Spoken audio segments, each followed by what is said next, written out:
Good afternoon, everyone. Good afternoon, sir. Hope you all had a good weekend.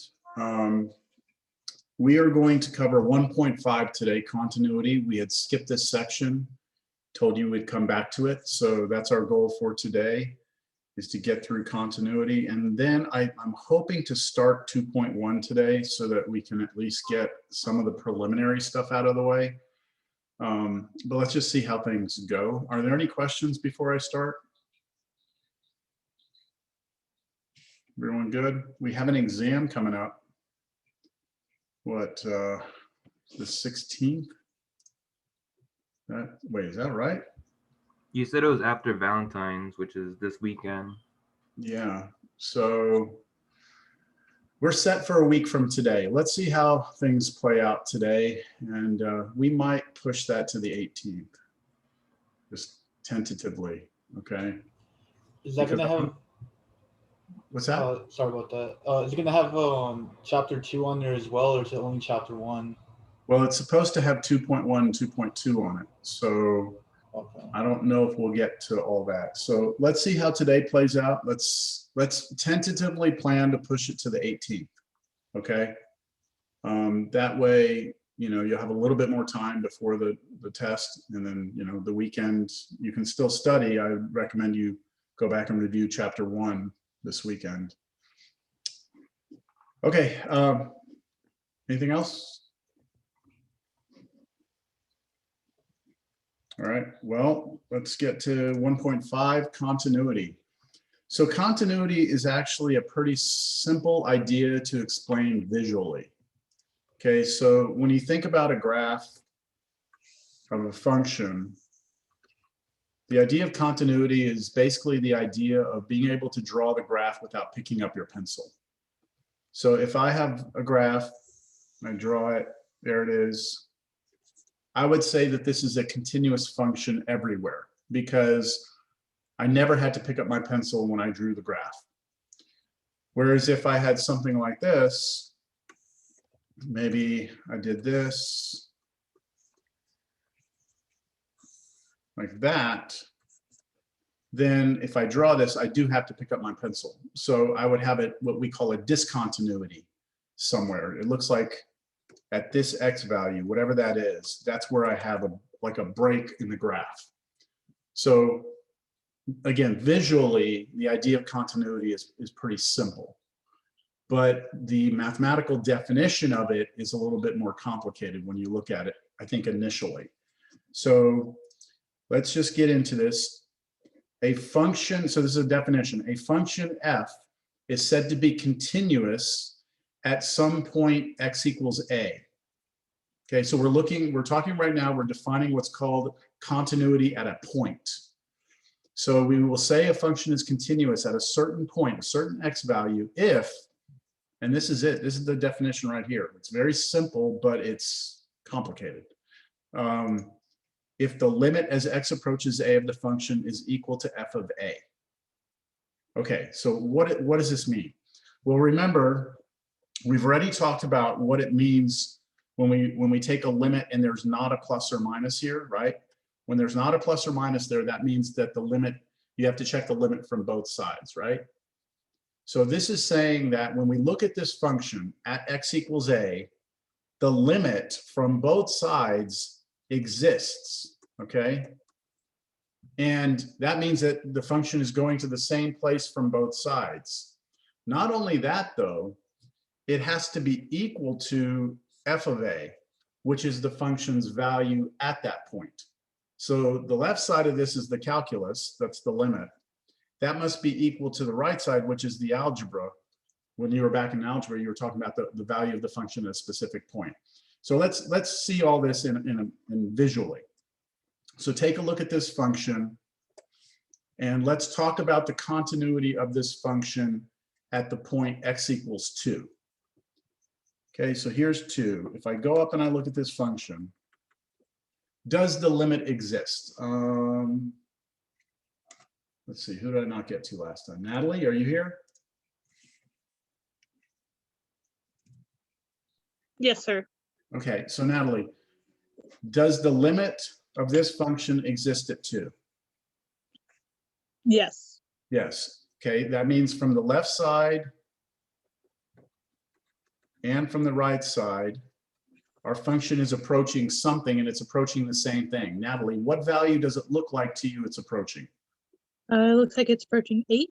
It looks like it's approaching 8, right? So does everyone agree here that the limit as x approaches 2 of this function is 8? Everyone agree with that? Okay. Now, Natalie, in order for us to say this function is continuous at a, what I need is not only that the limit exists, in this case, our limit is 8, right? We need that to be equal to the function's value at 2 also. So we need it to be equal to the function's value at 2. So Natalie, I'm going to stick with you because you did real well on that. What is the function's value at 2 here, Natalie? It's a trick question. So you go to 2. Do we have a dot? No. No, which means that it's undefined at 2, right? Mhm. And so since it's undefined, it's impossible for these two things to be equal to one another. To be continuous at 2, we would need these two to be equal, and they are not. And you can see that if I go to draw this graph, I have to pick up my pencil, right? Because I have a little an open hole there. So I'd have to draw, I have to pick up my pencil, go to the other side of the hole, and then draw. So I have a discontinuity. It's discontinuous at 2. All right, everyone clear with that? Any questions? So if you want to be equal to each other, you'd have to look something like a kind of formula, or not formula, like how to put this? Like it has to have like x and plus or minus something else. No, in order to make this function continuous at 2, all we would need is for that dot to have been filled in. If that dot would have been filled in, then it would have been continuous at 2 because the limit from both sides would have been 8. And then at 2, the value would have been 8. That makes sense? Okay, yeah, I see it. I understand. Let me get to another example, and then hopefully this will start to make a little more sense. Hold on a second. Well, before I get to another example, let's talk about where we would have discontinuities. Where would it be obvious?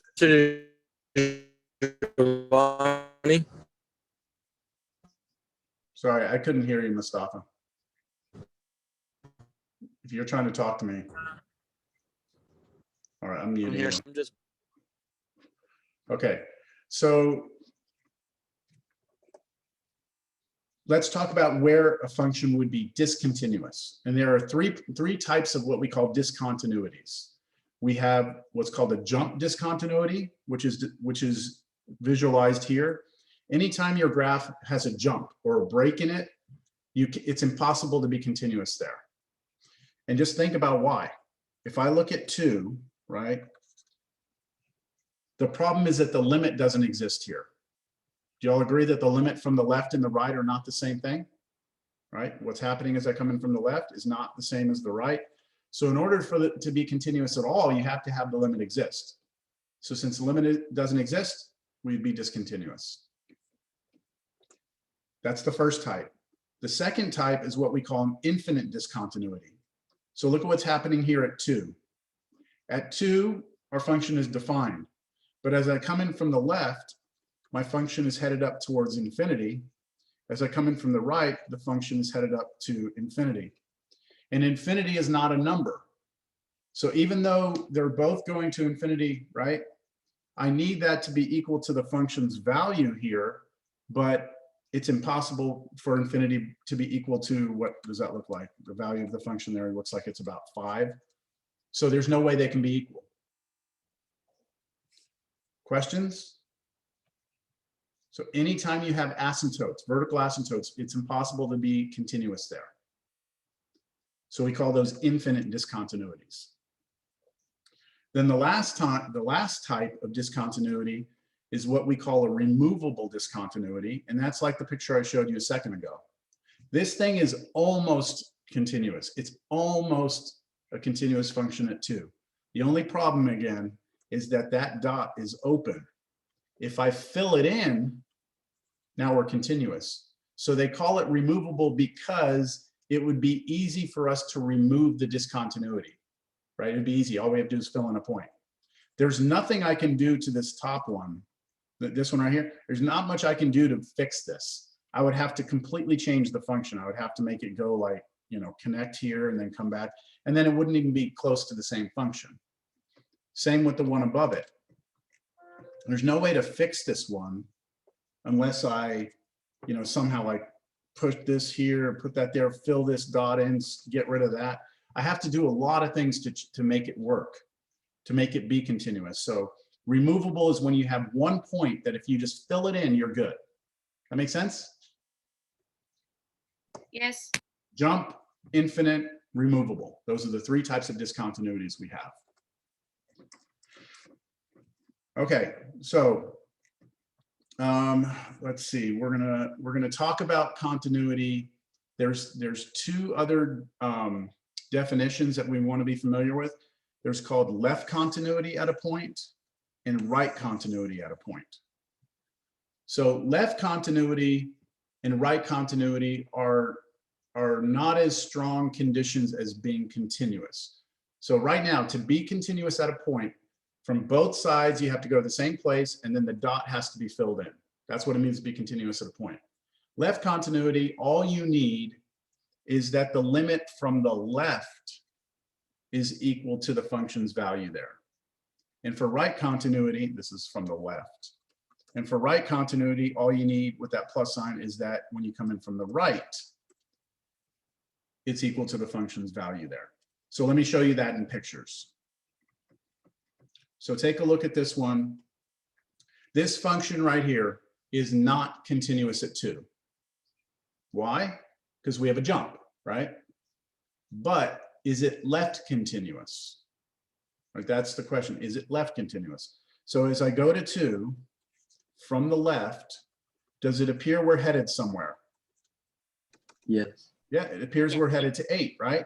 Now, what is the function? So the limit as x approaches 2 from the left of this function appears to be 8. Oop, that's not 8, that's infinity, 8.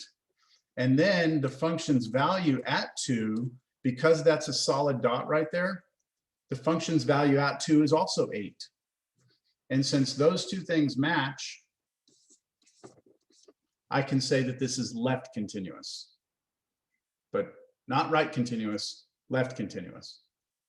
Do y'all see that it's not right continuous? Yes, sir. Yeah, because when we come in from the right, it's headed to somewhere else, right? It's headed here.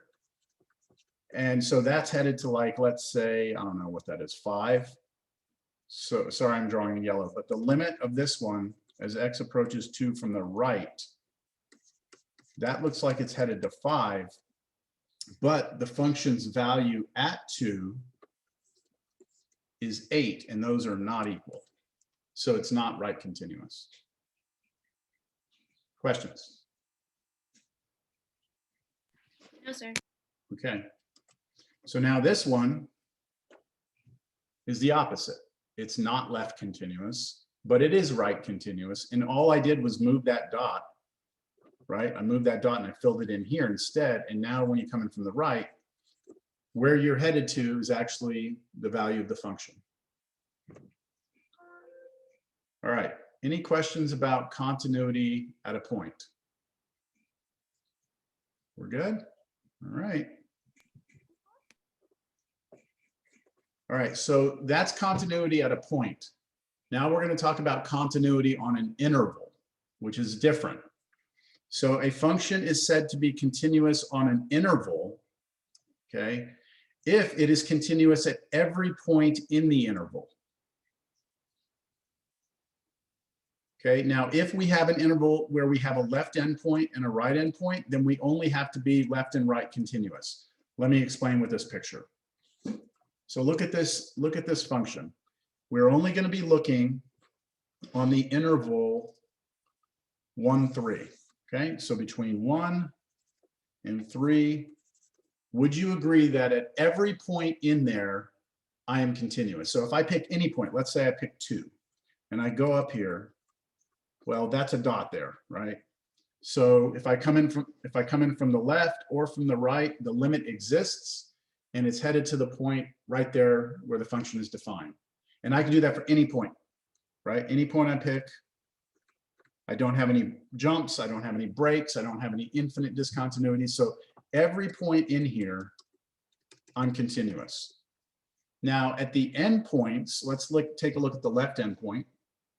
When we're at 1, right? When we're at 1, when I come in from the right, I'm headed to the function's value. So I'm right continuous here. I can't head in from the left because there is no function. But we still will say that this function is continuous on the entire interval. So that's what this note says right here. At the left endpoint of the function, or sorry, at the left endpoint, that should be like a comma. At the left endpoint, the function only needs to be right continuous. And at the right endpoint, the function only needs to be left continuous. And that's what we have here. At the left endpoint, we are right continuous. At the right endpoint, we are left continuous. You good?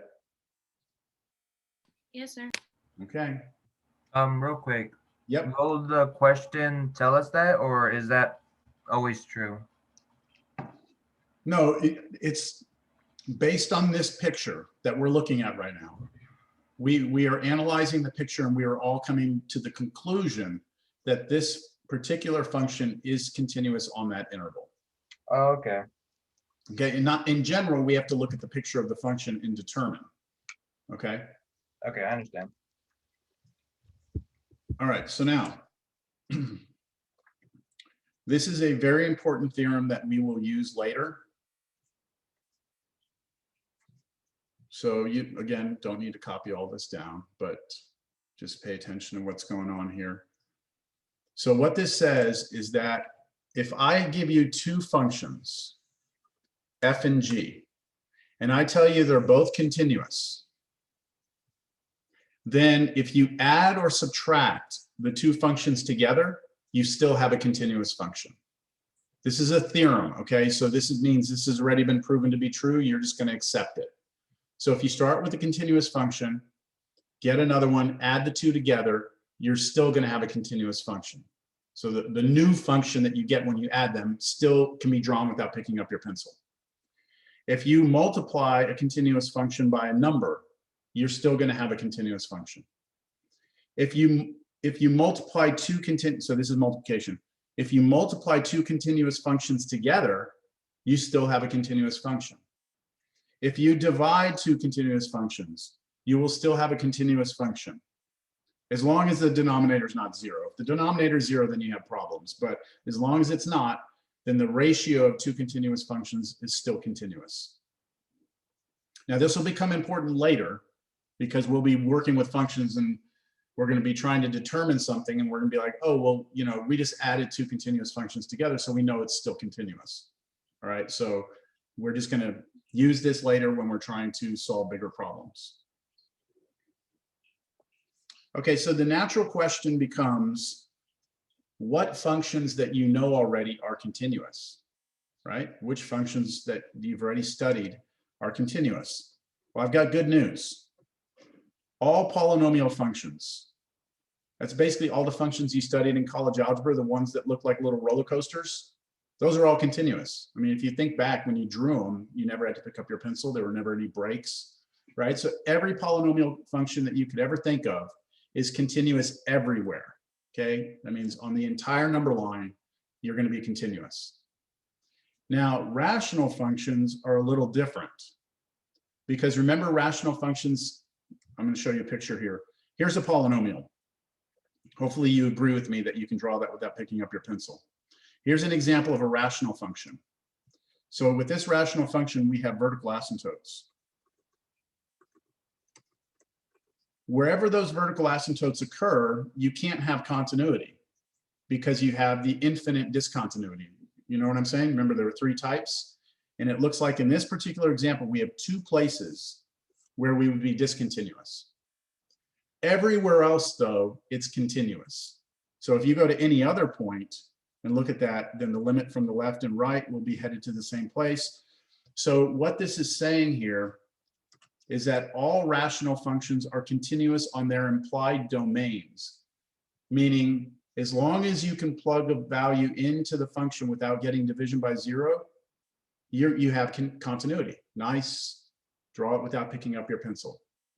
Does that make sense? Because I mean, this is not continuous everywhere, but it's continuous where you can draw it, right? That's what I'm trying to say. Where you can draw it, you're going to draw it without picking up your pencil. I do have to pick up my pencil to go here, and I have to pick it up again to go here. So I have 2 places. This looks like it's about, I don't know, maybe 2. I'm going to say 2 and -2. It looks like it's discontinuous at 2 places, -2 and 2, but everywhere else it's continuous. Now, what about trig functions? You know, good old trig functions from pre-cal. Some of them are continuous, some of them aren't. It depends on the trig function. Think about the sine function, right? What about sine x? What does that look like? That looks like it's continuous, right? Everywhere. You just keep drawing that nice curve. You never have to pick up your pencil, right? Cosine would be the same thing. Cosine looks like this. What about tangent, though? Tangent has vertical asymptotes. So if you were to graph tangent, I'll do it up here. If you graph tangent of x, you have a vertical asymptote at pi/2 and -pi/2. And the graph looks like this.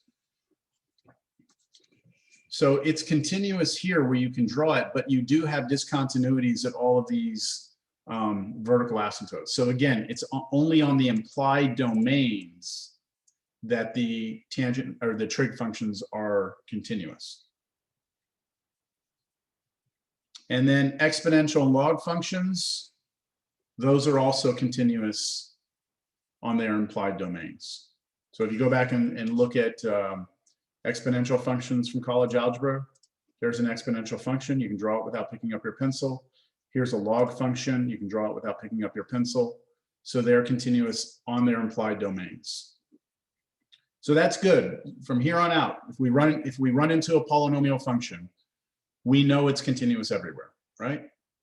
So that's going to be useful to us later. All right, one more thing about functions. This is a really nice theorem. You know, I already told you that if you take 2 continuous functions and add them or subtract them, multiply or divide them, it still stays continuous. But what if you do composition? Composition is like f of g of x or something like that when you compose 2 functions together. This theorem says that if g is continuous at a and f is continuous at g of a, then we have that when you put the composition together, you'll have continuity. So what I did here is I look at this first example. This right here is sine of x squared minus x. So this right here, x squared minus x, is a polynomial, right? And polynomials are continuous everywhere. And this is the sine function, which is also continuous everywhere. So if I take a polynomial and I plug it into this trig function, the result should be a continuous function, which you can see here. This is what this graph looks like. You can draw it without picking up your pencil. But if we didn't know that, like if we didn't have this graph, just having this, we could still say we can draw it without picking up your pencil because it is the composition of 2 continuous functions. Make sense? Yes. Okay, now let's look at another composition. So how about e to the cosine x? That's e raised to the cosine of x. Well, cosine of x is continuous and e to the x is continuous. So if you compose the 2, then you're going to get a nice continuous function. Here we go. Here's natural log of x over x squared plus 1. This is a rational function. This is a log function. You're composing 2 continuous functions together. So on their domain, it should be something you draw without picking up your pencil. And I could go on and show you more, but that's pretty much it. Okay, we good? Okay, so we're going to move on now to what's called the intermediate value theorem. And this is a really important theorem for computer science majors. Okay, this is a kind of like a foundational, fundamental base of the pyramid theorem. There's a lot of things that are built off of this idea. So let me try and explain it to you first by showing you where it's used, and then we'll come back and I'll give you the theorem. So I'm going to go real quick to, let's go to Wolfram Alpha. So I'm going to ask Wolfram Alpha to solve the equation x squared minus 3 equals 0. Okay, x squared minus 3 equals 0. So it gives me the solution is plus or minus 3. Okay, so that's right. Let me see here. If I had x squared minus 3 equals 0, I move 3 to the other side. And then I have x squared equals 3, and then I take the square root, and I have to do plus or minus. So I do x is equal to plus or minus root 3, right? Now, that's the exact answer. Those are the two exact answers. But I can also ask Wolfram Alpha to give me the approximate form, which really means give me the decimal answer. So now it converted square root of 3 into a decimal, 1.7321. I can even ask it for more digits. So now it gave me a bunch of digits, right? So I'm going to take this answer real quick. Oops. I'm going to take this answer, copy it real quick, and then I'm going to go show you how Wolfram Alpha got this. Okay. So here's how Wolfram Alpha did this. Generally, it's actually not exactly this, but close enough. Okay, so remember the motivation of this is we're trying to solve this equation, right? We're trying to solve this equation. So we're going to look at this a slightly different way, all right? I want everyone to think about this as being a function, f of x. So I have f of x equals x squared minus 3. Now, if I set that function equal to 0, can somebody in the class tell me what I'm looking for visually on the graph? Anytime you set a function equal to 0, what are you looking for on the picture? What is that going to get you? Not the What x is equal to? or something. The x It's going to get you the x-intercepts, okay? So if we start with this function, and I say, hey, set it equal to 0. If I tell you, hey, find the x-intercepts. If I tell you to do that, then the first thing you're going to do is you're going to set it equal to 0 and solve, right? And so the two answers you should get are plus or minus 1.732 whatever, or plus or minus root 3. Understand? So if I go and I graph this, let's just go graph this function. Okay, if I graph this, I know that it's a parabola, right? X squared. I know that minus 3 means I move it down 3. So I just shift it down 3. So 1, 2, 3, here's 3. I know my parabola opens up like this and up like this, okay? The question is, what's that x value and what's that x value? All right, you ready? Here's how this works. What your computer, or what the computer does, or what your calculator does whenever you ask it to solve an equation like this, is it uses the fact that the function is continuous to deduce a couple of things. Let me explain. Right now, let me ask everyone, what is f of 0? Okay, what's the value of the function at 0? 3. If you plug 0 into that function, what do you get? You get what? -3. -3. Okay. All right. So I know that for this function, if I plug 0 in, I get -3. Try and act like you don't see this. Okay. Just act like you don't see that. All you have is this function. And if you plug 0 in, you get -3. Okay. Now what I'd like to do is ask you, what is f of, and I'm just going to pick a number, f of 2.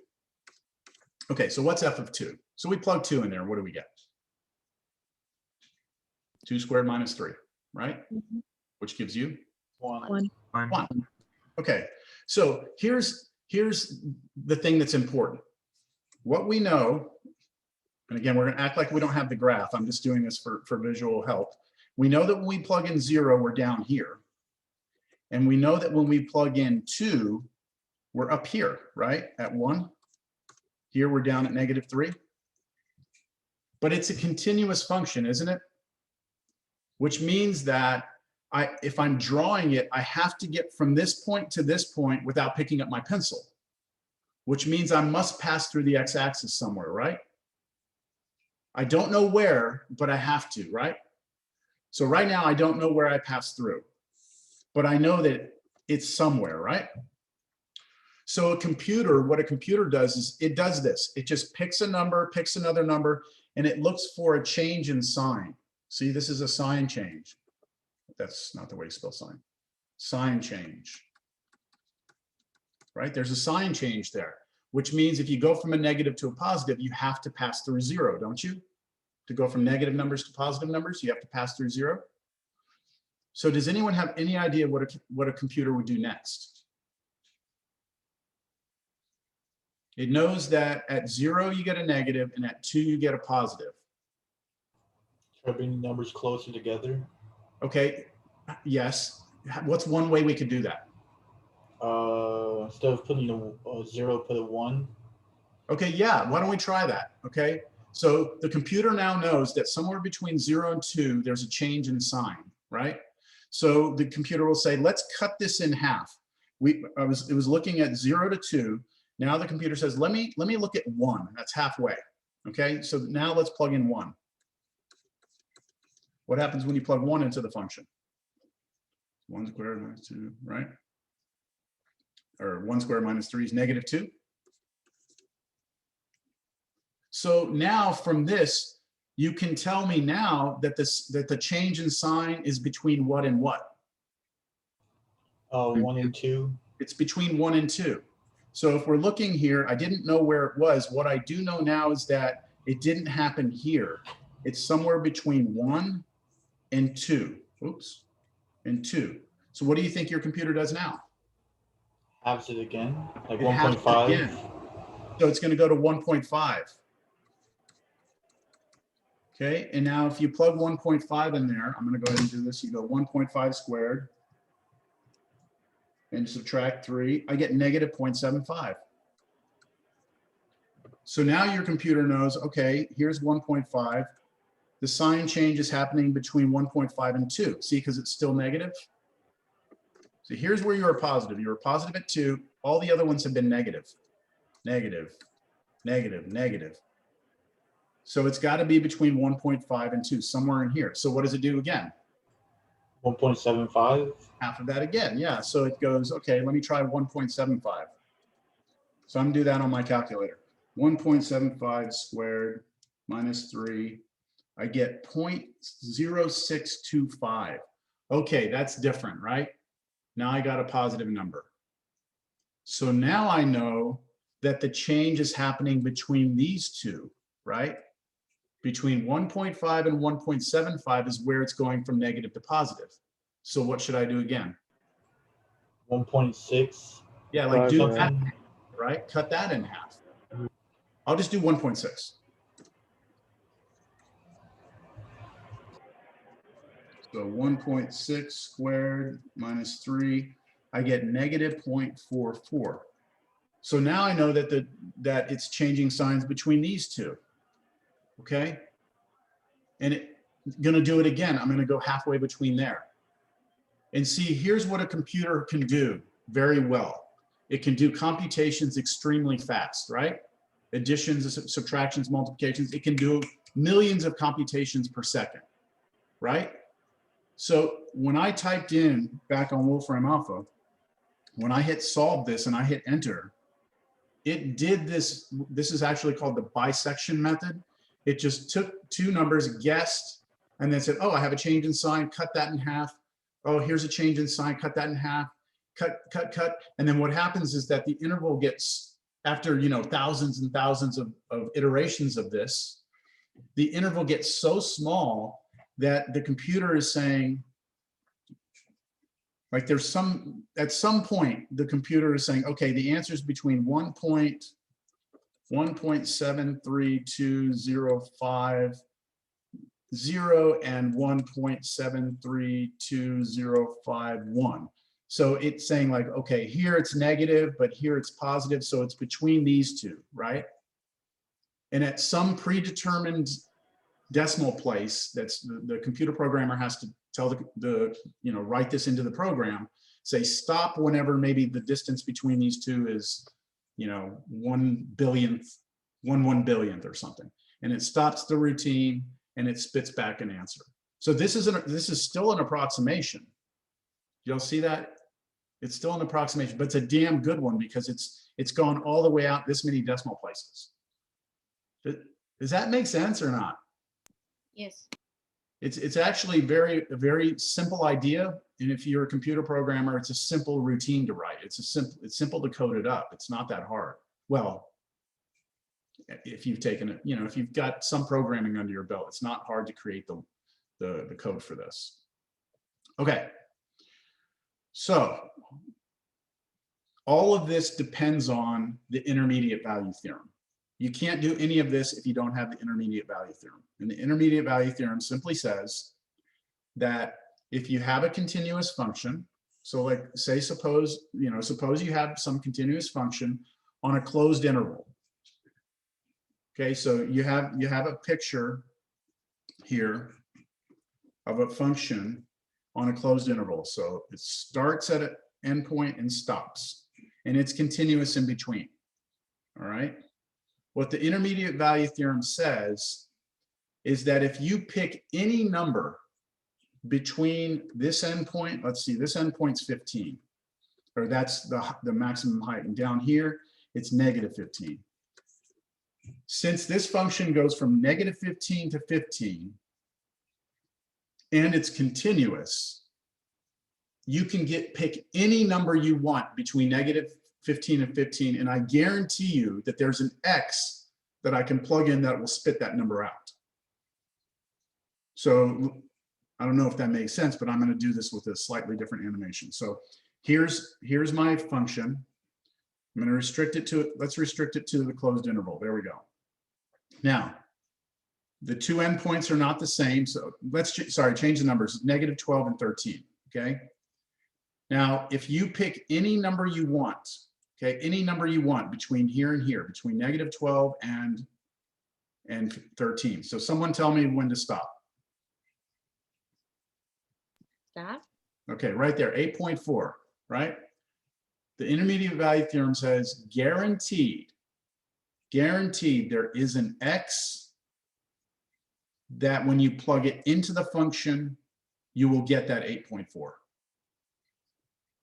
So the function, if the function is continuous and it goes from -12 to 13, it must take on every value between -12 and 13. Every single value must come from some X within that interval. And so the way the computer is doing this is when we were solving that equation, is they're saying, hey, look, if this is a positive number and this right here is a negative number, then I have to get 0, right? 0 has to come out. Somewhere in here, there's got to be a 0. So there's got to be some X value that gives me that 0. Somewhere in between. Okay. So I'm going to show you a picture. And my question is, does the intermediate value theorem apply to this function? Let me restrict it to a closed interval. Hold on. Okay, so there. Look at that function. Can I use the intermediate value theorem here? Yes or no?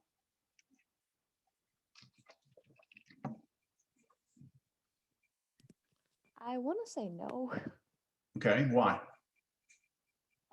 Because it's not continuous unless it's continuous on its domain, but it doesn't seem to be completely continuous. Yeah, it's not a continuous function, right? The very first thing in the intermediate value theorem says this: suppose f is a continuous function. As long as it's continuous, then you're guaranteed that every value between the left endpoint and right endpoint, every value in between there must be achieved by the function. But if it's not continuous, look at this. we go from -12 to 13, right? But because it's not continuous, I could actually find a value in here, right about in here, anywhere in here. Do y'all see that the function never achieves those values? Like there's never a y value for any of these. And so there's obviously going to be no x values that will spit that number out. So I can never get this function to spit out 2. It's the break in the graph that's causing it to not follow the intermediate value theorem. So the continuity is a very strong condition. Today is about continuity, and I'm trying to show you why it's important. If you have continuity, you have a lot of things that you can say. If you don't have continuity, well, that's a different story, right?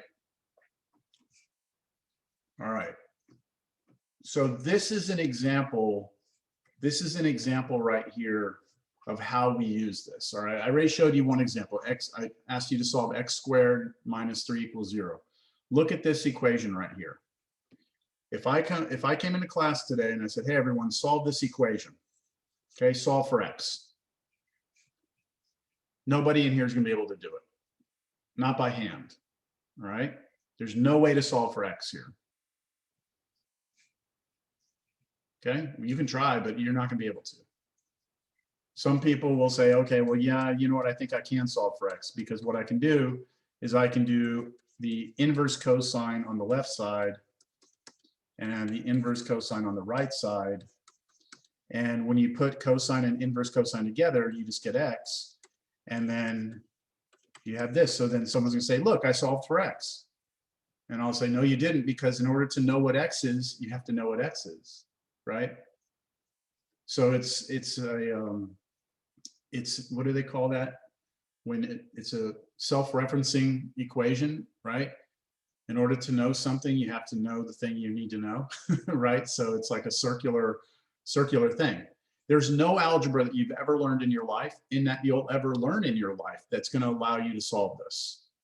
Okay, and some equations are just like that in the real world. We can't solve them, not in a nice algebraic way. So the only way we can actually determine that this does have a solution, and all I'm asking us to do here is use the intermediate value theorem to show that this equation has a solution inside 0, 1. I'm not asking for us to actually find the solution. Just want to prove that it does exist. All right.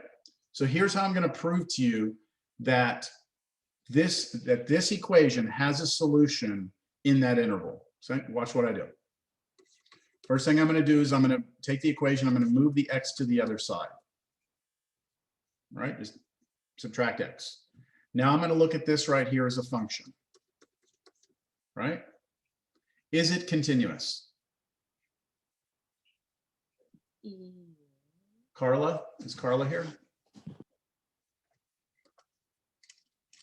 Yes, sir, I'm here. Okay, is that a continuous function? Is cosine x minus x continuous? Yes. Why? Is cosine continuous? Yes, because it's like the going up and down waves. Okay, and then x is a polynomial?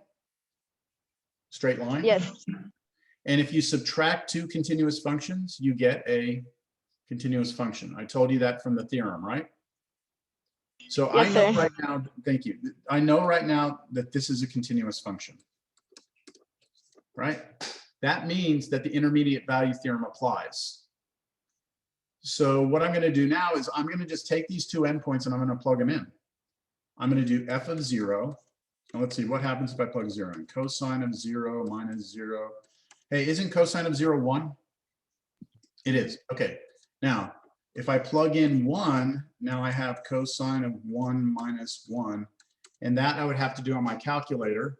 I'd have to make sure I'm in radian mode, because that's 1, not 1 degree. And I'm not in radian mode, I'm in degree mode. So I'm going to switch to radians. And I'm going to go cosine of 1 minus 1. And I get approximately negative 0.459, something like that. So Ryan, what do you think? What does that tell us, Ryan? Ryan? No Ryan? Okay, no Ryan. Mustafa? Yes, sir. Oh, you're here. Okay, there you are. Yes, sir. So what do you think? Would it tell you what we were doing earlier, that it's between 0 and 1 when they change the signs? Yeah, it's between you're a looking for? negative and a positive, right? We have Yeah. it switching from positive to negative, right? So somewhere Yes, sir. between 0 and 1, we have to go through 0. I mean, right? Yes, sir. Now this is the graph. This is the graph of it right here. So what we did is we plugged in 0 and we got 1, and we plugged in 1 and we got a negative number, right? And so because it's continuous, we know that somewhere in between here, it must pass through 0. We still don't know where, right? We still don't know where. Mm-hmm. But the question was just for us to use the intermediate value theorem to show that it must have a solution inside this interval, and we have done that. So what we would do is say something like change in sign means solution in the interval 0, 1. And that's it. By the intermediate value theorem, we're guaranteed that's going to happen. Now, a computer would then cut that in half and then do it, check again, and then cut that in half and check again and keep narrowing down until we get an answer, right? Okay, good.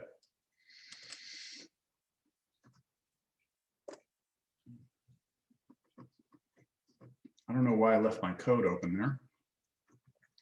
All right, so let me do this one. I'm going to write this down on the side here. Give me a moment to write this down.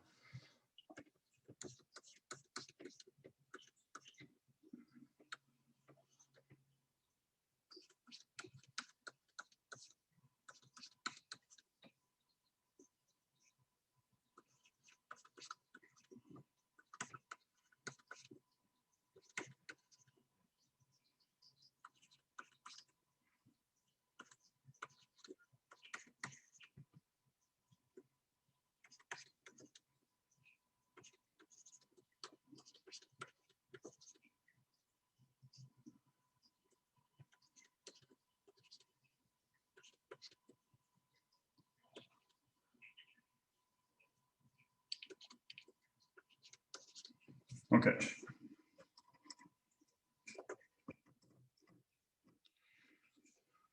All right, so this right here, I just gave you a piecewise function. There's 3 pieces to this piecewise function.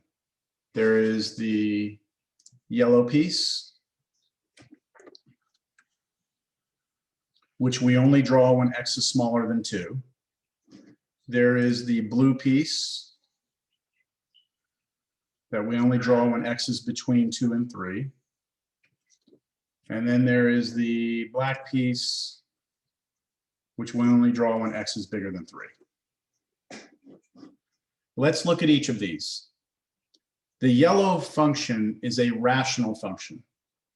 So it should be continuous everywhere except where it's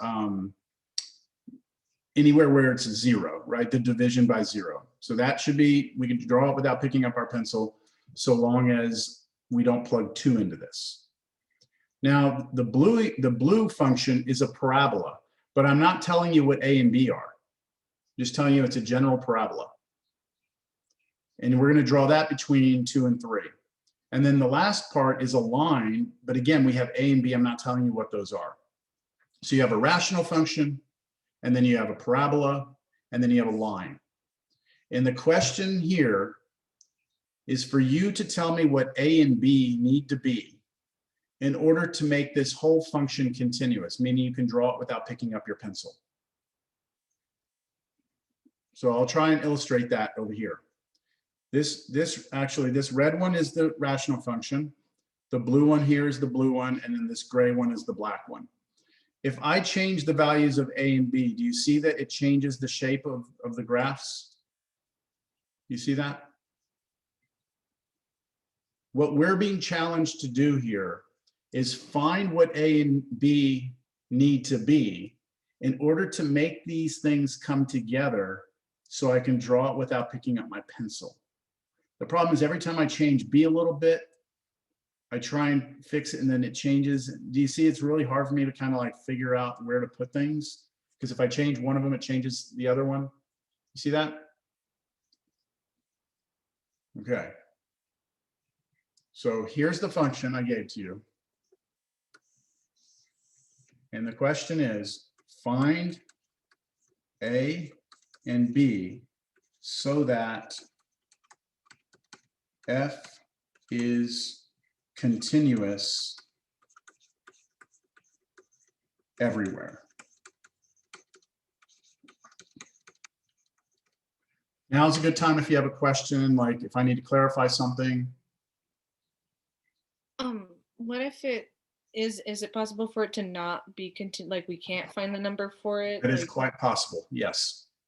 I would never give you a problem like that, but yes, I could give you a problem where the A and B just don't exist. But that would just be cruel. Yeah. Okay, so let me try. I'm going to ask somebody to help out here. Eder, how are you doing today? I'm doing great. How are you? I'm good. I'm good. So Eder, let's look at each piece individually. The yellow one, right, which is actually the red one, that is a rational function. Are rational functions continuous on their implied domains? Yes, they are. Okay. This middle one is a parabola. That's the blue one. It's continuous on it everywhere, right? That is also correct. And the last one is a line. And so that should be continuous everywhere. Yes. So Eder, the only thing that we're concerned about then, if each one of them individually is continuous, the only thing we're concerned about is where they meet, right? Where they meet. Can you tell me the X values that these pieces meet at? Seems to be the interval of 2 and 4. 2, and it's actually 3. You can tell from here, it's this function when we're to the left of 2, it's this one between 2 and 3, and then it's this one if we're bigger than 3. Yes? Okay. Okay. Yeah, I was looking at the graph, but yes. Okay. Yeah, it's hard to see that that's not 4 there. So here's 2, right? And then 3 is here. Okay, so Eder, I'm going to stick with you. You already told me that individually, each one of these individually is continuous. So we're really only concerned about making them come together and be continuous at these 2 points, right? So you would agree with me if I said the following. We need F to be continuous. I'm just going to put CONT dot continuous at X equals 2 and X equals 3. Would you agree with that? Yes. Okay, so that's what we need. If we can somehow force this function to be continuous at those 2 points, then everything else is going to be okay because by definition, this is a rational, a polynomial, and a line. They should all be continuous. So we just got to put them together. All right, good. I'm going to move on to somebody else. Let's go with Daniela. Daniela? Yes, I'm here. Okay, Daniela. Now, I don't know if you've been writing things down, but would you happen to know what the definition of continuity at a point is? It was what we started class with. I'm not sure if you wrote it down or not. Oh, no, I didn't. No?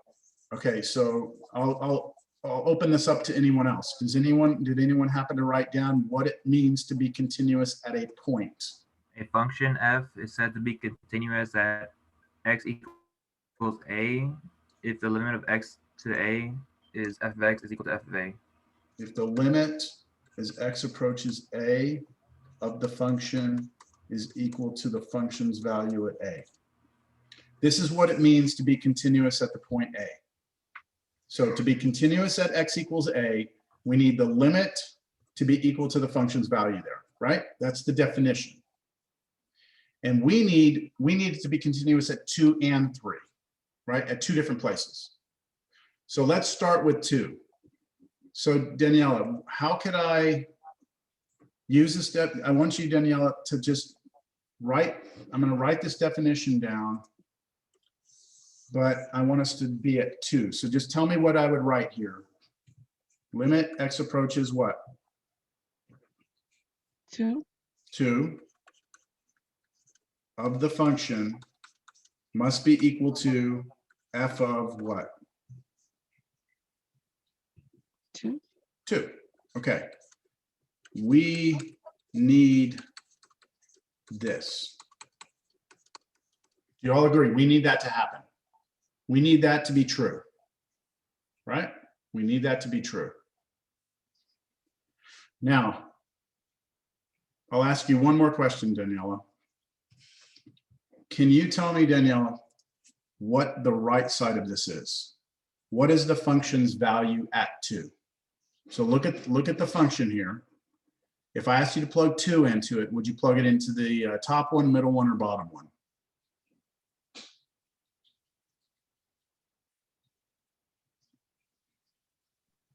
Into the middle one. Middle one, good. And that's because the inequality has the little bar under it. Do y'all see that? So if x is bigger than or equal to 2, we're going to use this one. So last little thing here, Daniela, if you plug 2 into this for x, what would you get? Tell me what you get, and I'm going to write that down right here.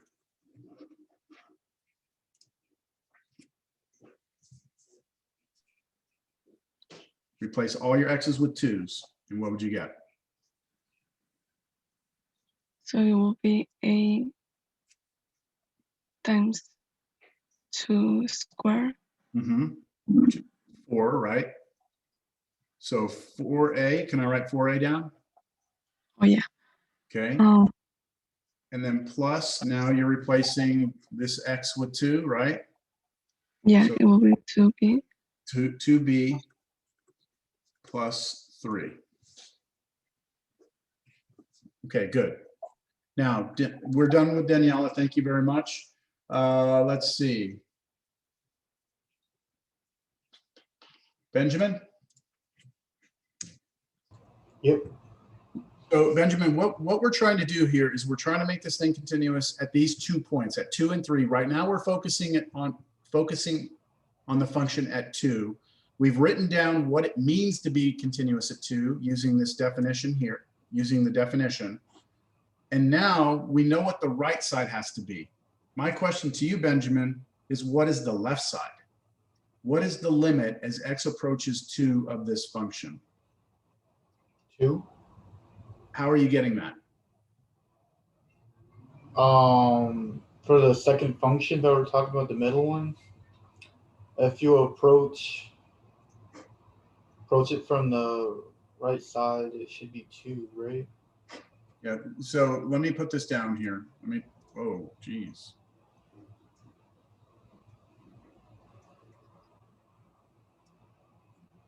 All right, here's where we are, right? This is where we are. Mm-hmm. And I'm asking Benjamin, what is this, right? What is this? Well, you have 3 pieces, don't you? Mm-hmm. Which piece are you going to use? The middle one for right now. Okay, so when you approach 2, Benjamin, are you actually 2? Yes. It can be. It can be, but in a limit, we never actually get to 2, right? We just get really, really, really close to 2, Then right? Okay. So if we want to get really, really close to 2, then we shouldn't use the middle one. We should use the top one, because see, this is what we do when x is just a little bit less than 2, right? Or less than 2 means to the left of 2. So why don't we use this function, Benjamin? All right. Okay. So I'm going to write that down. So what I'm doing, everyone, is I wrote the definition down. I'm writing the left and right hand sides down. Okay. I'm going to just bring the left and right hand sides down and work on them. I'm going to kind of move my work over here.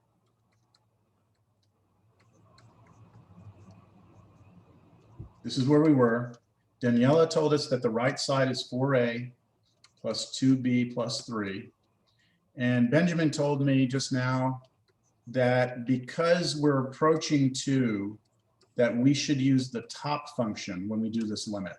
So I'm going to write limit x approaches 2, and I'm going to go from the left, and I'll explain that in a second, and I'm going to use x squared minus 4 over x minus 2. So the reason I'm coming in from the left is because x is less than 2, right? So that means to the left of 2. So I'm doing a little left-hand limit here. Any questions on that? No. Okay, Benjamin. Now this left side is just a limit, okay? So what's the first step for doing any limit, Benjamin? Substitution. What do you get when you do substitution here? 0 over 0. 0 over 0, and what does that mean? Bad. It's bad, so you need to do what? Algebra. Algebra. Do you see the algebra? Yes. What At is the it? top, you could factor it to x plus 2 and x minus 2. Okay, good. Everyone see that? And then you can cancel out the x minus 2 from the division. Yep. Okay, so notice I'm writing the left and right hand sides down, left and right, I'm bringing them down. And so Benjamin did a factoring. So everything Benjamin did is perfect. Okay. Recognizing he's got a limit. He's got to do direct substitution. He gets 0 over 0. That's bad. He does algebra, factors difference of squares, sees the cancellation. Once the cancellation's there, he plugs 2 in and gets X plus 2 equals 4a plus 2b plus 3. But you got to you take the limit now. Let x go to 2 now. So 4. 4. Okay, good. So 4 must be equal to 4a plus 2b plus 3. Okay, I'm going to put a box around this right now. Okay, let's just take a step back. Okay, this is not on the scale of difficulty of problems. This is a more complicated problem. Okay, we've never done anything like this before. So if you're sitting there going, what the hell's going on? That's very natural. Okay, I gave you a piecewise function, right? I gave you a piecewise function. Now I showed you the picture of it just to help you see what we're trying to do. We're trying to paste these functions together in a way that we can draw it without picking up our pencil. But we really don't have this picture. Like we can't use that. All we have is this. So then I asked Adair, you know, are these 3 pieces all continuous? He said, yeah, they're all continuous. He said, the only issue we have is where they meet. And if that's the only issue we have, then all we need to do is make sure that it's continuous at 2 points, at 2 and at 3. So then we went to Daniela and said, what does it mean to be continuous at 2? We wrote the definition down. Once we wrote the definition down, we said, hey, we need this to be true to say it's continuous at 2. So Daniela gave us the right-hand side, which was just plugging 2 in. And then we just did the left-hand side with looking at the limit. And we have this. So at the end of all that work, look at what we have. We have 1 equation and 2 unknown variables. Do y'all see that? You have 1 equation with 2 unknowns. It's impossible to solve an equation if you have 1 equation and 2 unknowns. However, Austin, what do you think?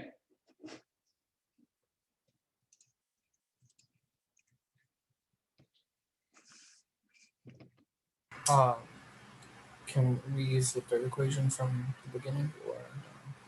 Okay, so right now, what all of this equation came from us, Austin, this equation came from us trying to make the function continuous where? At 2. At 2. What have we not looked at yet? Oh, we didn't look at 3 yet. And we haven't looked at 3. So if we look at making the function continuous at 3, Austin, maybe we get another equation. And if we get another equation with 2 variables in it, then we'll have 2 equations and 2 unknowns. And that's a system of equations, and we can solve that using just college algebra stuff. You see where we're headed with this? Yeah. Yeah, I got you.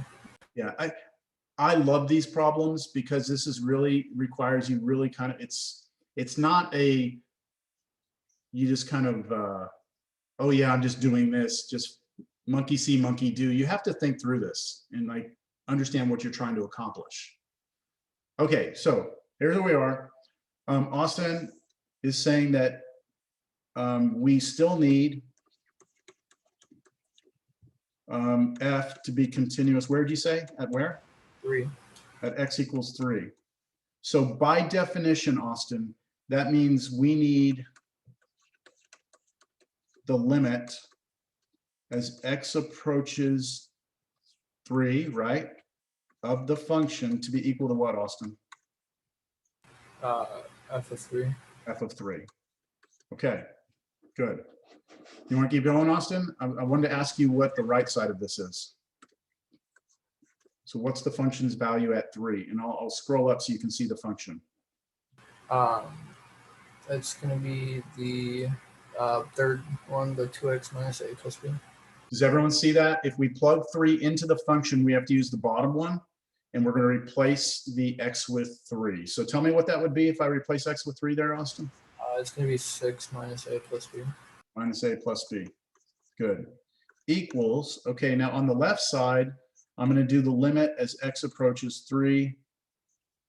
Do you want to keep going, Austin, or do you want to move on? I can keep going.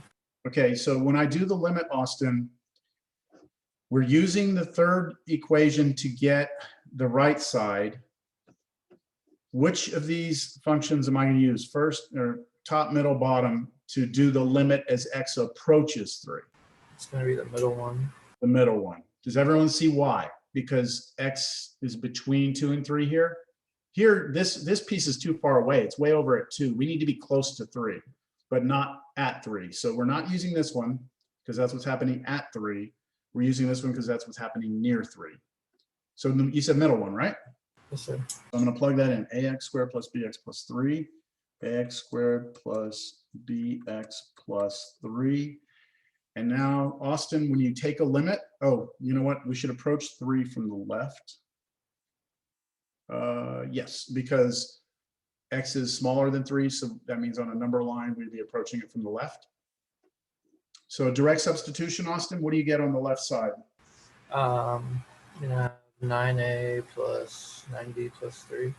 Yeah, so we don't get 0 over 0 on this one. Do y'all see that, everyone? When we plug in 3 for x, we don't get 0 over 0. Benjamin had that happen to him, but here Austin kind of got lucky with this, and it's just going to be 3 squared is 9, so 9a plus 3 times b is 3b plus 3 equals 6 minus a plus b. There we go. I'm just going to box it real quick. Good job, Austin. You're off the hook here. We now have 2 equations and 2 unknown variables. So I'm going to clean them all up now, right? So I'm going to let me take this equation here in red. I'm going to say that that's 4a plus 2b equals 1. So all I did was just subtracted 3 on both sides. Then on this one in blue, let me get all my a's to one side. So I'm going to get 10a that I got by adding a here and adding a here. I'm going to subtract the b here and subtract the b here. So that gives me plus 2b. I'm going to subtract 3 here, subtract 3 here, so that I get equals 3. So I got all my letters on one side, all my numbers on the other. And now I have my system. 4a plus 2b equals 1, and 10a plus 2b equals 3.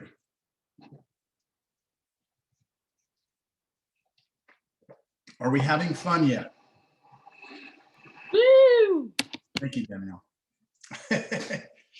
Certainly a journey. Yes. All right, so now, how you solve this is up to you at this point. I'll show you the way that I would solve it, just because I think it would be the most efficient way.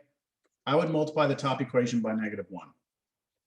And let's see why. If I do that, I get -4a. I'm using elimination to do this. Changes all the signs. And then on the bottom, nothing changes. Does anyone know why I did that? So you can cancel the b's out. Yes. So when I add these 2 equations straight down now, the b's cancel.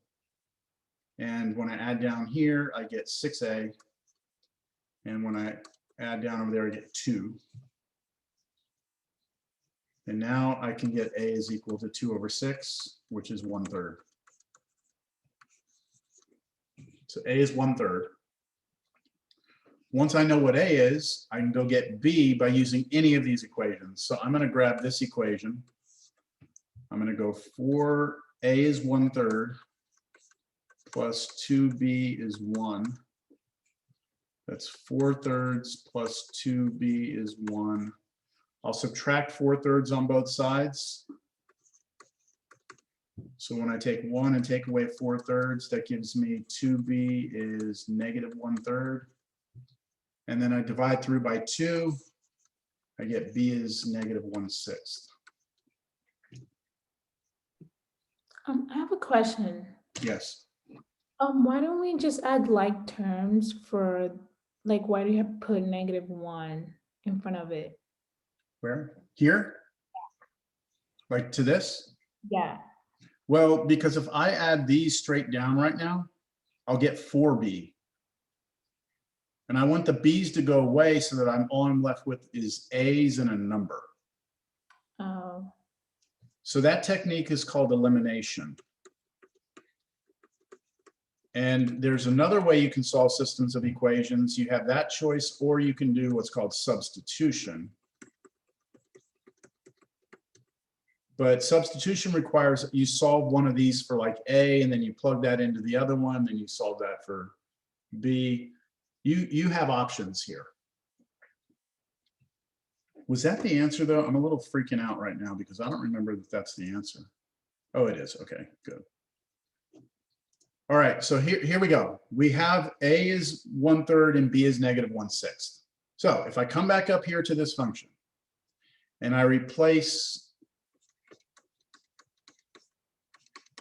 okay, so here's my piecewise function. X less than 2, between 2 and 3, and then X bigger than or equal to 3, where, okay, so this right here is just the same thing, but now I'm going to replace the A with 1/3 and B with negative 1/6. So I'm going to replace that A with 1/3. So if I do 1/3 X squared, replace this B with negative 1/6 minus 1/6 X, and then plus 3. And then on the bottom one, I'd have 2X minus 1/3 minus 1/6. So I replace this A with 1/3, so minus 1/3, and replace the B with negative 1/6. Then if I graph this, here's what I can tell you. It's continuous everywhere. All right, that's what should happen. So I'm going to go back to my graph now, and I'm actually going to prove to you that we actually got this. So I'm going to change my A to, what was it, 1/3?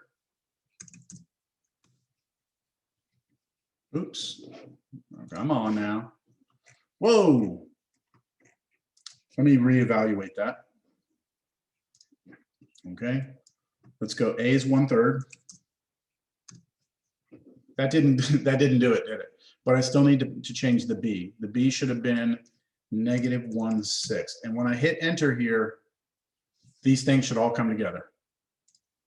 There it is. So now we have a continuous function everywhere. That is an excellent example of how you can use the definition of continuity at a point to solve a rather complicated problem. And that would be very tough to do without the limit definition. You could sit there and try guessing all day long, but it's going to be hard to get it that way, if you ever get it. I don't know if I'm thinking about it right, but the last part felt like part of a matrix, kind of. Yeah. Yeah, a system of equations can be converted into a matrix, and then if you know matrix algebra, if you learn matrix algebra and how to do like inverses and determinants, if you learn that, you could use it. Okay. But I'm just using, because I mean, really, elimination is super easy to use on systems of 2 equations with 2 unknowns. It's when you get to like 3 equations, 3 unknowns, that's when it becomes a lot harder to do by hand. And that's when I would say you bring the technology and you use a calculator to do matrix stuff. All right. Now that was fun. That only took us maybe half an hour, 45 minutes. All right, that I believe, let me go back to my notes. I believe that is it for continuity. So we're done with chapter 1. We are done with chapter 1. And I said I wanted to briefly try and introduce you to chapter 2. And let me just say something about continuity. Continuity is one of those topics where when you see it for the first time, you're like, yeah, I get it. You don't pick up your pencil. But like using the definition the way I just did to do the problem we just did is mostly, it usually gives students a headache the first time they see it. And so continuity is going to be important, but I don't want you to think that the rest of the class is going to be like what we just did. That was just a really good example of how we can like bring all those concepts together. There is a problem like that on the homework, but I don't believe it's even as hard as that, but you'll see when you get to it. So I have a question. Yeah. For the questions you didn't want us to do, you're going to show us that before, you're going to show us how to solve it before the test, or we shouldn't even worry about it? Let me just double check. That was 1.6. I think it's don't worry about it. Hold on, though. I didn't want to say that. That's what I look at.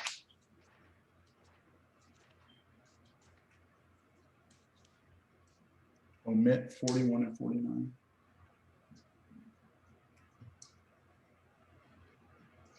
So 41 you can do now, but 49, oh, well, you know what? No, just skip them. Yeah, never mind. I thought 41 problems 3, 4, 6, 7, and 8. 3, 4, 6, 7. Oh no, I'm looking at the wrong thing. Sorry. 5, and 7. Problems 5 and 7 here are the ones I thought was like 41. Those are the ones that we did at the end of class last time, where I give you a bunch of conditions and then you draw a picture. Do you remember? Didn't y'all do that in like breakout groups? Yeah, that's like number 5 and 7. Number 41 is similar, but they actually want you to come up with a function like f of x equals and give the equation. Don't worry about that. We can survive the rest of the semester and the rest of calculus without doing 41 and 49. We'll be fine. So is that like a challenge or? No, it's not. It's just some, look, honestly, I didn't make up these problems. Okay, these homework problems are what we tell all of our Cal 1 students to do. So there was a committee of faculty members that sat down and chose these problems. If I would have been on that committee, I would have argued to not have those on there because they're not necessary. But you know, they're here, so don't worry about them. All right, we got 20 minutes. What? Right, we got 20 minutes. Yeah. I don't know what time it is. It's 2:20. Yeah. So we're going to start chapter 2. Last problem was something else. Pardon? I said last problem was something else. Yeah, that was pretty. It was pretty cool. Actually, do you mind if I ask if you can go over a question on last night's homework? Or sure. Last Which one? Could you? Look for. I've got a sneeze, so I'm going to just turn my video off real quick.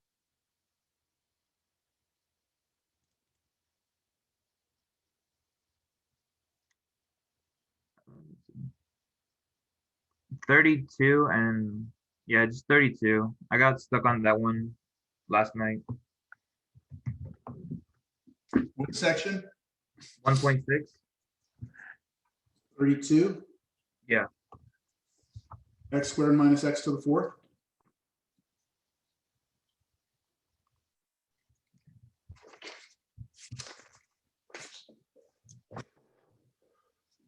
Is that the one you're referring to? Yeah, 1.6 on 32. Okay, let me see here. So you're I talking about this remember one? last night that I tried it, but I couldn't do it. I just want to make sure I have the right one. X squared minus x to the 4th. Is that the right one? That's it? Yes, sir. Sorry, Brian. Yes, I didn't hear you if you responded. Oh, I didn't have my book open. Okay. I'm gonna trust you that you have it on. Oh yeah, that's the one. Okay, I remember now. Okay, so first thing we do is we just try like a direct substitution So when we try that, we have something that's getting huge and it's being squared. So that's going to be like infinity squared, that's infinite. And then here you have infinity to the fourth power, which is also infinite. And when you subtract two infinities, that's something bad. We don't know, okay? If it were infinity plus infinity, our answer would be infinity. But when you subtract infinity from infinity, you don't know who wins. So I told you there are two ways to go about this. First way is for you to just try and figure out which of those would dominate the other. And hopefully we all agree that x to the fourth would dominate x squared. So this guy should win. This minus infinity should overpower the other one. So our answer should probably be negative infinity. Does that make sense, Brian? Yeah.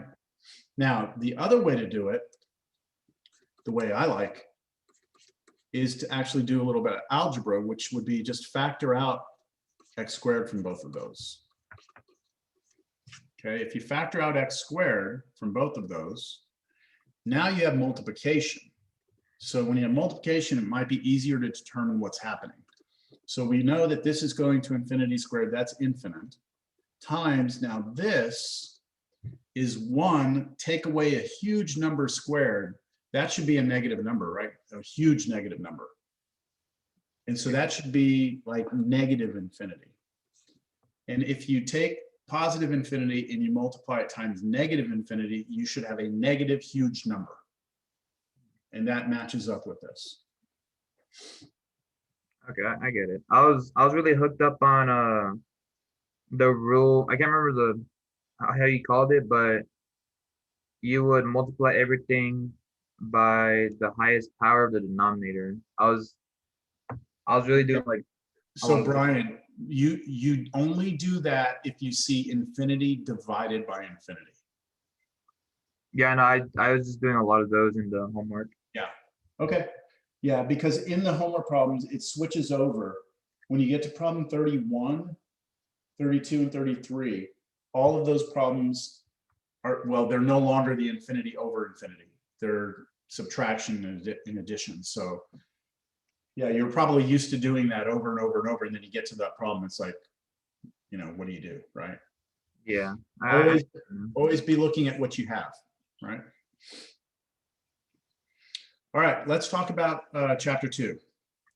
So if you were to take a bunch of calculus students, you know, that have finished Cal 1, and you were to ask them, you know, what was Cal 1 about, right?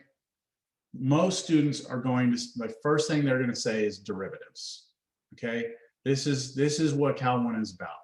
In fact, a lot of colleges call Cal 1 differential calculus, and differential stands for, well, it's another word that we use when we talk about derivatives. You see it here, differentiation.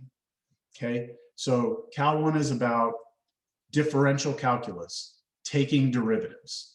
And then Cal 2 is about what's called integral calculus, and that's the opposite of what we're doing. So when we do derivatives, we're going to be learning a process, okay, a procedure for doing something to a function. And then when you get to Cal 2, you learn how to reverse that, how to do that same procedure backwards.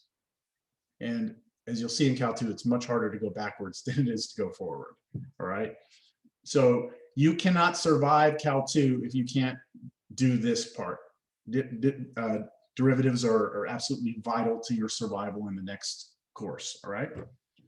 So what is a derivative, right? We got to start with, you know, what is a derivative? What are we talking about here? So we'll start with 2.1, the derivative and rates of change. All right, so we're now going to study a very special limit. Okay, we've been doing limits, right? We've been doing limits. But now we're going to talk about one limit in particular that is very important to us and really is the heart of this entire course. Okay, we finally got to the point, like now we're going to do something. And the limit that we're going to be talking about is called the derivative. Now it's going to help us do a lot of stuff. And the good thing is that it's visual. It's very visual. I can show you what we're going to be doing. All right. So when we do it, you'll be able to attach some picture to it. So we need to first talk about the idea of what's called a tangent line. Most of you are familiar with tangent lines from the concept of a circle. So if you take a circle, right, and you take any point on that circle, then we have this line called the tangent line. Okay, so let me get to the tangent line. There we go. That's a tangent line. The tangent line to a circle is a line that only hits the circle at one point. And if you were to draw the center of the circle and draw a line out to like a radius that goes out to that point, this would be a right angle right here. Has everyone seen that concept of a tangent line on a circle? It's a line that just touches the edge of the circle at one point. Yes? Yes. Okay. Now, what you may not have talked about in whatever class you would have seen this in, what you may not have seen or talked about too much is the idea of what's called a secant line. A secant line is a line that connects 2 points on the circle, right? So this right here is called a secant line because it's 2 distinct points on the circle. If you were to slide that second point, so notice I'm leaving this point here, right? I'm like anchoring it down, I'm not letting it move. I can move the other point around. Those are all secant lines, right? There's a bunch of secant lines. But if I slide that point and I place it right on top of the other point, right? And it becomes a single point, then we have the tangent line, right? Okay, so now what we want to do is extend that concept, that idea, to a function instead of a circle. So if I have a function and I pick some point on that function, is there a tangent line at that point? That's kind of the question. Is there a line that kind of only goes through that function at one point, but is like perfectly like kind of balanced on that curve? So we can use the same principle that we just did. I can pick a second point, and this would create a secant line. Do you all agree? I have 2 points on this curve. I've picked a second point, and I've drawn a line through them. That's called secant. I'm going to anchor this point here. I'm not going to move this point here, the one in black. I'm going to leave it stuck. And I'm going to start moving that other blue point towards the black point, but on the curve. And I want you to see what happens. So pay attention to the slope of the blue line. Right now, the slope is positive, right? Positive slope. And then I'm getting, slope looks to be about 0 here. And then, well, we've got negative slope, right? And it's negative, negative, negative. And I'm getting closer and closer and closer and closer and closer. Now it's back to positive, and I'm getting closer and closer and closer. It's still positive and closer. And then when I get right on top, boom, I have this tangent line. And it has a slope, right? You see that green line has a positive slope. I'm going to zoom in a little bit. Go back here to the secant line. I'm going to zoom in. Okay, I'm zoomed in now. And I'm going to bring that point. See, I can get really, really close. Real close. But once I go right on top of it, I create the tangent line. All right. I want to go through that again. For us to figure out a tangent line for a function, what we're going to have to do is we're going to have to pick like a base point, the point in black. We're going to have to fix it. And then what we're going to do is we're going to pick a second point somewhere.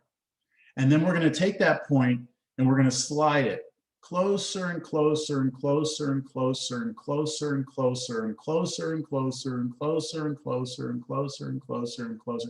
And what have we studied that allows us to do things like that, get closer and closer and closer and closer? You like the limit? The limit, right? The limit allows us to do that. The limit allows us to slide things and get really, really close, right? Because we have a fundamental problem, all right? Here's the fundamental problem. Right now, if I ask everyone in this class, what's the slope of this blue line? Everyone in here is going to be able to give me the slope by saying, oh, well, I just have to figure out what the rise is and what the run is. And then the slope of that line is simply that rise divided by that run, right? And so that blue line obviously has a slope. But what becomes problematic when I start to move that point over here and actually put the point right on top of the other one? What's the problem with the idea of a slope now? There's nothing like Only have one. rising or running. It's right there. That's right. It's only 1 point, right? Which means that your rise would be what? 0 0. over 0. Stop it. Not you. Sorry, my computer. What the hell just happened? Oh my God. Okay, I just lost it. Hold on. Let me come back. Did I close the whole damn program? I just closed the whole program. That's weird. Hold on. Got a sneeze again. Oh. Bless you. Oh, geez. Okay. I have no idea what I hit, but it closed everything out. Where was I? I was here. I was here. I had zoomed in.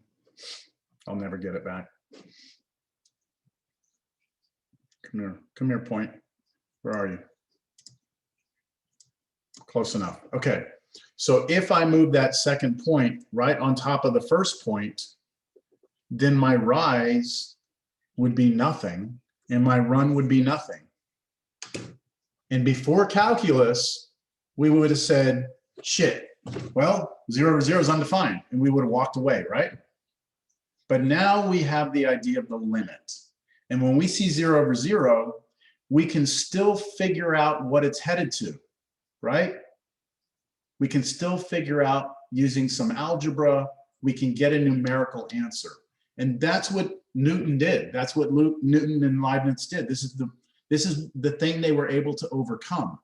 I mean, is it obvious to everyone that that green line has a slope and that it's not negative? Like it's got a slope, right? We've got to be able to find it, right? Somehow we have to. And it's the limit that's going to allow us to do it. And so that's the fundamental idea of the derivative, okay? The derivative of a function is simply the slope of that green line. That's what it is. It's just the slope of that green line. Okay. Now we're gonna have to do a lot of shit to get there though, all right? All right, so the tangent line, okay? Basically, we're gonna start with a point. We're gonna select another point. We're gonna draw a line between the points. We're gonna slowly move that second point closer to the first point, and when the 2 points touch, we've got the tangent line. When we try and do that, this is me talking about rise over run. When we try and do that, where's my curve? Where's my curve? Forget that. Okay, so we are going to pick a first point. We're going to anchor that one down. We're going to draw a line between them. We're going to figure out, just ignore all that. That's not fitting in there. But it's all algebra, rise over run. I don't want to get too deep into this day because we only have a few more minutes. So I'll come back to that. Yeah, I think this is a good place to stop. And then when we come back next time, we'll draw a picture, we'll label everything, and then we'll start moving that point closer to the other one, and we'll see what that looks like algebraically. And then we'll bring the limit in, and we'll be able to get the actual derivative, right? I do have a couple of more minutes. Why would this be important? Let me just show you why this would be important, all right? Let's say that, let's say I have a function, right? And let's say this function does this. And I want to know, okay, like an algebra question I could ask you is what are these, right? I could have asked you that back in college algebra. That would be the x-intercepts. You would take the function and you would set it to 0, right? That would correspond to the x-intercepts.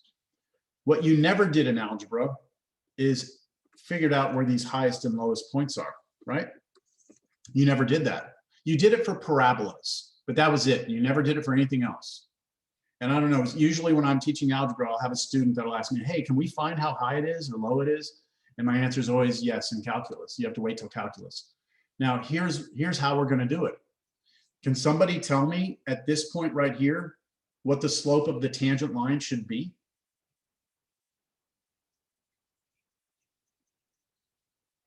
Think about what the tangent line would look like there. Would it be 0? Yeah, wouldn't it be flat like this? Okay, I didn't know if you saw me. I like did a visual. Oh yeah, yeah. It would be flat, wouldn't it? So, and that's at all of these points, right? Everywhere you have a flat tangent line, it should correspond to places where you have peaks and valleys, highest and lowest points. And so when we formally call this thing the derivative, then this question of where these highest lowest points are is simply the question of where's the derivative equal to 0. And we'll have to solve a new equation. We'll see when we get there. Now, why would this be important? Why would you want to find the highest and lowest points on a graph? Well, it allows you to do some other things, like solve a problem like this. But you know what? I'm going to stop. I could just keep, if I keep talking, I'm going to go till it's 2:50. So I'm just going to stop at this point. I think I've given you a little bit here to kind of introduce you to the idea. You've got 1.5 homework to look at, finish up 1.6. The test is going to be moved till the 18th, so you don't have to worry about it on Tuesday. Most likely, the test will only cover up through 2.1. So what we do next class. I will not test you on stuff we cover on next Tuesday. I won't test you on that material 2 days later, okay? Is that clear? So whatever we do next week on Tuesday will be on the next test. Okay. All right, that's it. Everyone have a great day.